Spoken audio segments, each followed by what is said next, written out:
everybody, welcome back to my channel. In today's video, I am showing you all the products that I have in my collection that YouTubers and YouTube has influenced me to buy over the years. And I'm gonna just say this, it is like half of my makeup collection. There's so much that YouTube made me buy. Before we get started into the video, I wanted to have a quick little chat about what is going on in the world.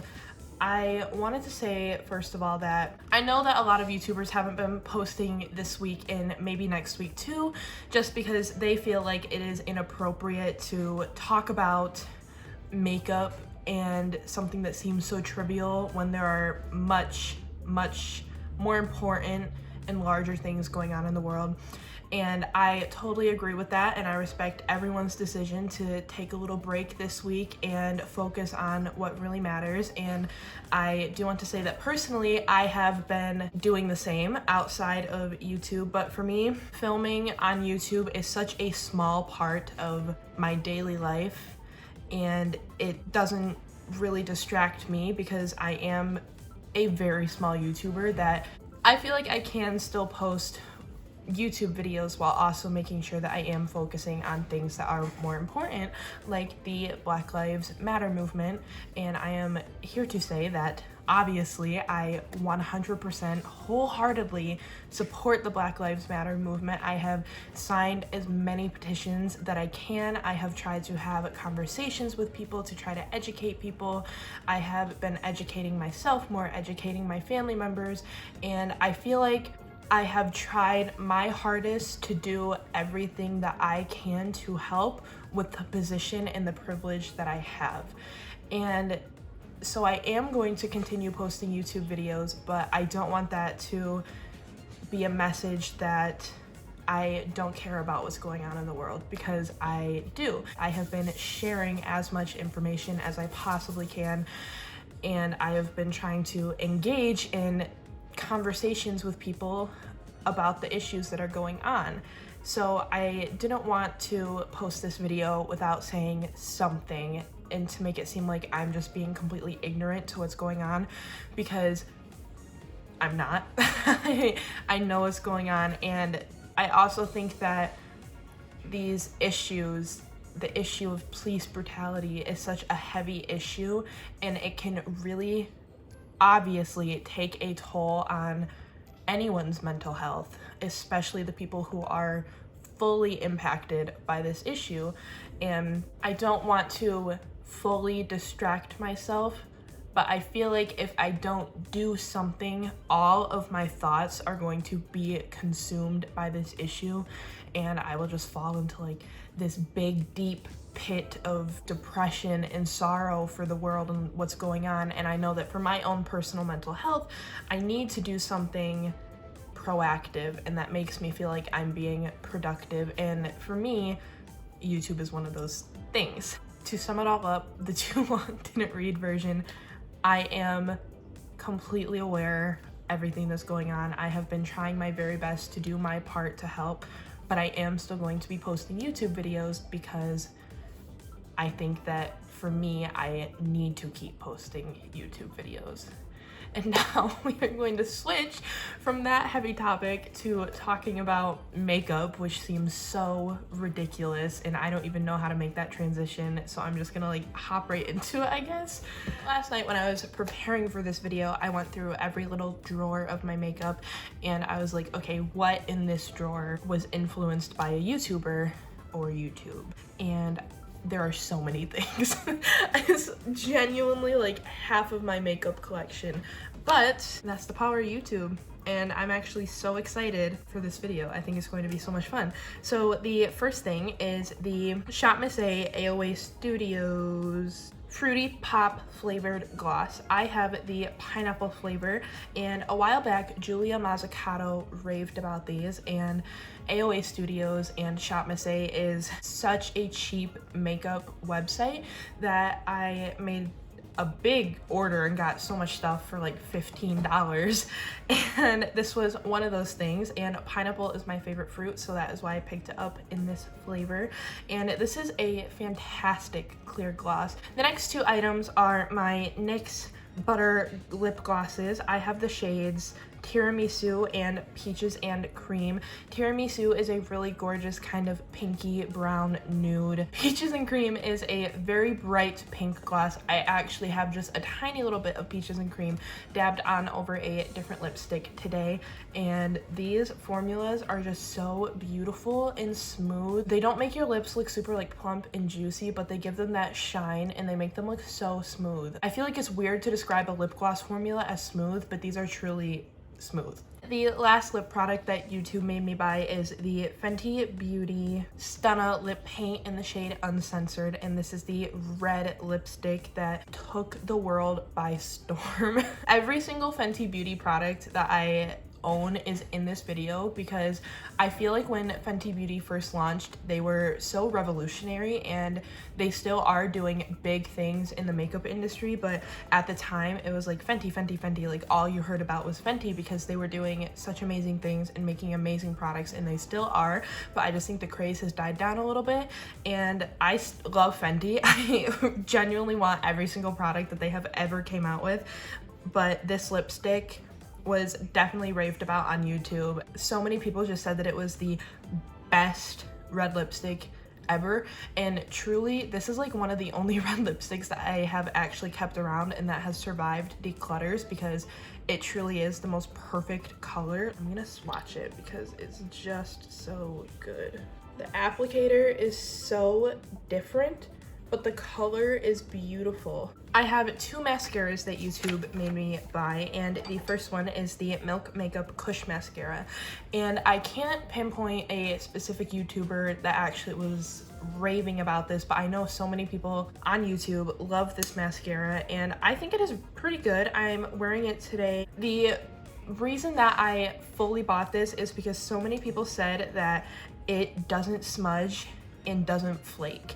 And I have the worst issues with every mascara that I ever try smudging on me. So I had the highest of hopes for this one, and lo and behold, it did smudge on me. But it has a really large wand, and I don't know if this is just my specific tube of mascara, if there's something wrong with the stopper that's in it, but so much extra mascara comes out on the wand when I pull it out. It's like thick and gloopy, and I have to wipe it off so much before I can actually use it. And I've had this since March, so I know that a lot of mascaras need time to kind of dry out a little bit, but it definitely has had time to dry out and it's still kind of So I do like this mascara, but it is not as amazing as YouTube made it sound for me personally. The next mascara that YouTube also influenced me to buy, this was again Julia Mazzucato's doing, and this is the Essence Lash Princess Sculpted Volume Mascara, and this is a really great mascara. It makes my lashes look beautiful, and it kind of has the same issues that the Milk mascara has. It is a curved wand, and I find that on the bottom side of the curve, when I pull the wand out, it has so much product on, so I have to wipe it off. And then it also has the problem of smudging, when so many people said that this was smudge proof, and I again get around that by not putting it on my lower lashes, but it still does smudge a little bit. Then I have two concealers I want to talk about, and the first one is the Maybelline Fit Me concealer. I have the shade Ivory, and I have been repurchasing this specific concealer in this specific shade for a very, very long time. It is just such a good, like, average concealer, and average in the best way possible. It isn't so full coverage, but it isn't so light coverage. It is a nice light to medium finish, and you can build it up, and the color range in these are pretty good for the drugstore. Another concealer that YouTube made me buy is the RMS Beauty Uncover Up Concealer, and I think it was Alana Davison who was talking about this, and she actually didn't like it. And I don't know why, but her saying she didn't like a product, I was like, I need to make sure.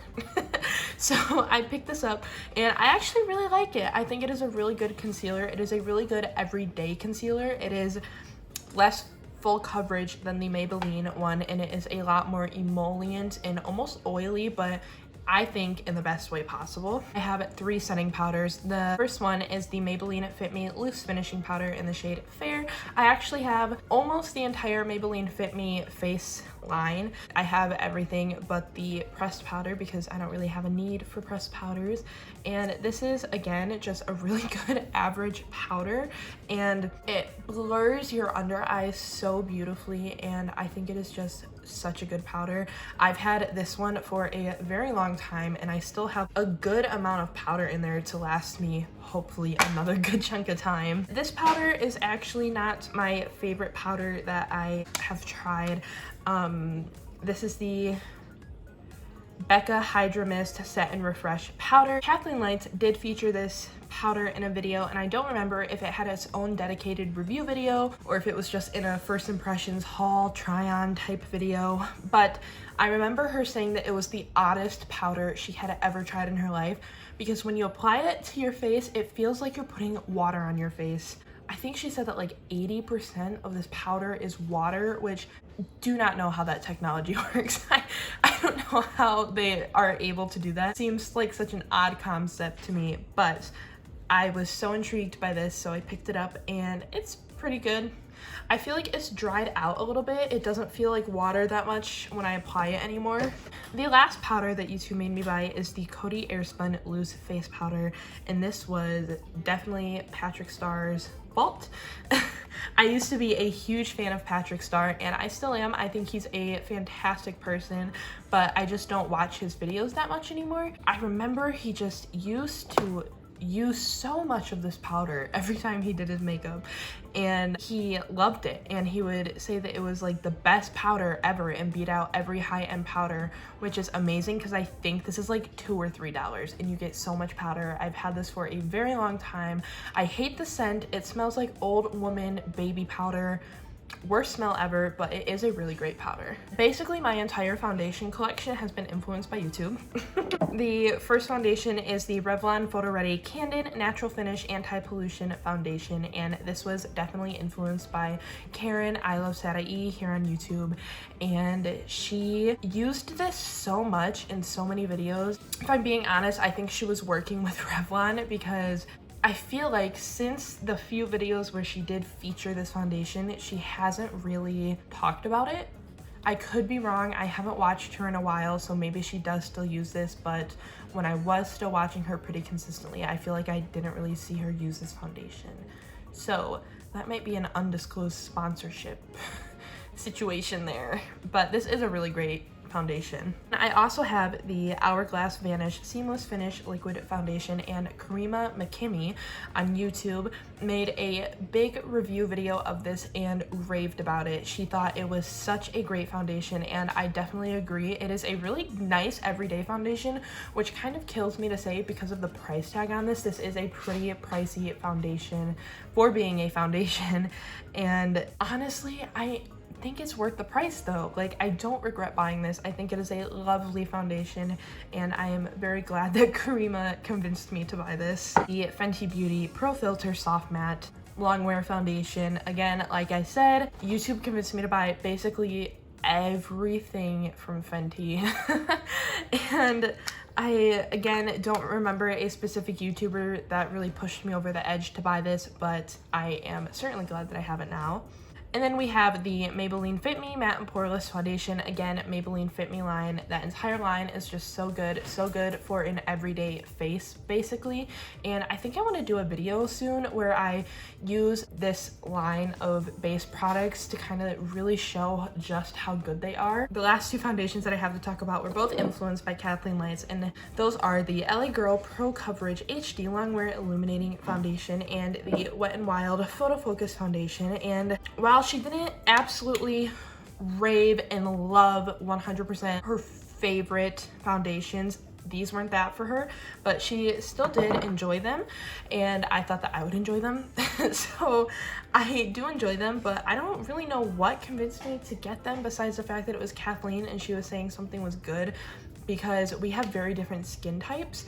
So I don't know what pushed me over the edge to buy these, but I have them and I like them, so that's all that matters. I have two blushes here. The first one is the Burt's Bees Toasted Cinnamon Blush, and surprise, surprise, Kathleen Lights loves this, and she is who influenced me to buy it. It is the blush that I am wearing today, and it is such a gorgeous, peachy, almost terracotta blush color, and I think it is beautiful. The formula is so nice, and I'm so glad that I have this in my life. I also have the Patrick Ta Monochrome Moment Velvet Blush, and I have the shade She's Sincere. And again, not 100% sure on this, but I think it was Desi Perkins who used these in a few videos. Desi's skin just always looks so beautiful and perfect, and I thought that this blush contributed to that, so that is why I needed it. I have the Anastasia Beverly Hills Dewy Set Setting Spray, and this was influenced by Julia Mazzucato. I really like to have dewy setting sprays because I do make my skin a little bit more matte, and then I like to add some glow back with a setting spray, and I've only had this for a few days now, but so far I am really loving and enjoying this. I have three highlighters here, and the first one is the Benefit Cookie highlighter, and this is influenced by Makeup by Jessie, and she always has the most beautiful blinding highlight, and she really enjoyed this, and it is a really intense highlight, so you have to be so careful when you apply it not to go crazy, but it is just a beautiful highlight, and it always looked so good on Jessie, and I was like, I want it to look that good on me, and it doesn't look as good on me, but thank you, Jessie, for this. The next highlight that I have is the Milk Makeup Flex Highlighter. I have the shade Lit. So many people did reviews of this highlight when it came out, and all the reviews were so good. A lot of people had a hard time finding a good color in it. These highlighters run on the deeper side, and I think that this is the lightest highlight that they have. I don't really mind that these run on the darker side because I think that there is definitely a lack of darker highlights in the makeup industry, and this is the lightest shade, and it works really well for me, and I think it is super beautiful, and YouTube reviews definitely convinced me to buy this. And then the last highlight is, surprise, surprise, the Fenty Beauty Killawatt Freestyle Highlighter Duo, and I have the shade Mean Money and Hustla Baby.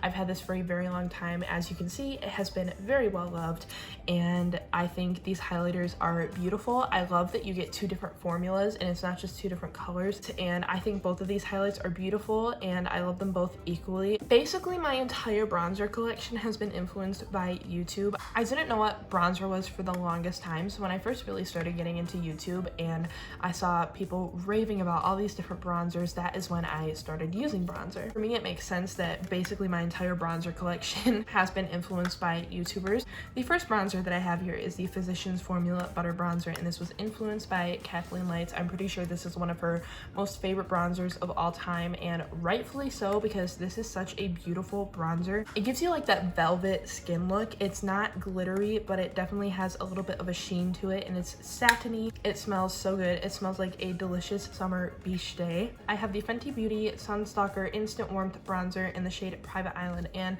I think it was Sam Ravindal who really sold it for me on these. She really enjoys these bronzers, and she uses them quite often, so that is what really convinced me to buy this. I also have the Too Faced Sweethearts bronzer in the shade Sweet Tea, and this was again influenced by Kathleen Lights. She also said that this was one of her favorite bronzers for a really long time. I'm not sure if it still is, but I have had this bronzer also for a very long time, at least 4 years, and it is very beautiful and it is very luminous. Of course, YouTube's favorite bronzer of all time, this is the Benefit Hoola bronzer, and for the longest time this was the only shade of bronzer that they had. This is actually my second Hoola. They definitely still have room to make even more Hoola shades, but I'm so glad that they finally decided to expand the shade range that they had and start making it more accessible to people with very light skin tones and darker skin tones as well. The last bronzer that I have is the Milk Makeup Matte Bronzer in the shade Baked, and it was Makeup by Jessie who influenced me to buy this. She uses this bronzer so much, and it always looks so beautiful on her, and she makes it look like cream bronzer is the easiest application in the world, and honestly, with this bronzer, it pretty much is. It is easy to go overboard with this bronzer, so you do have to be careful, but when she uses this bronzer, it always just looks like the most effortless, most beautiful bronze in the world. I have 5 different pairs of lashes from AOA Studios, and these were influenced by Julia Mazzucato, and I'm not actually sure if she's raved about these in her videos, but you can see in the background of all her videos, sitting above her, she kind of has like a shelf for her lashes, and she has so many pairs of these lashes. And so I saw these, and I had picked up I think 1 pair when I was making a purchase, and I recognized the packaging, and I was like, these are all the lashes that Julia has in the background of her videos. So I convinced myself that she is obsessed with these lashes and that these are the lashes that she wears all the time.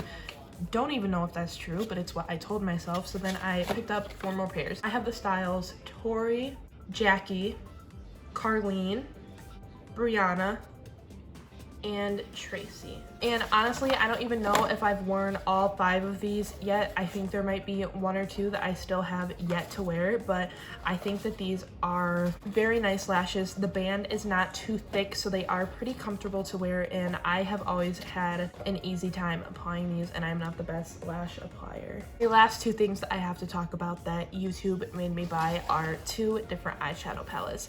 The first one is the Anastasia Beverly Hills Soft Glam palette, and I feel like YouTube just as a whole was in agreement that this is like the best eyeshadow palette in the world, and I do not agree with that statement. It is a lovely eyeshadow palette, the amazing Anastasia eyeshadow formula that we all know and love, but I think there are better color stories. I think this is a beautiful color story, and it is a beautiful everyday palette, but I do have palettes that I like the color story in it a little bit more, but YouTube made me buy this because everyone just collectively as a whole was like, you need this.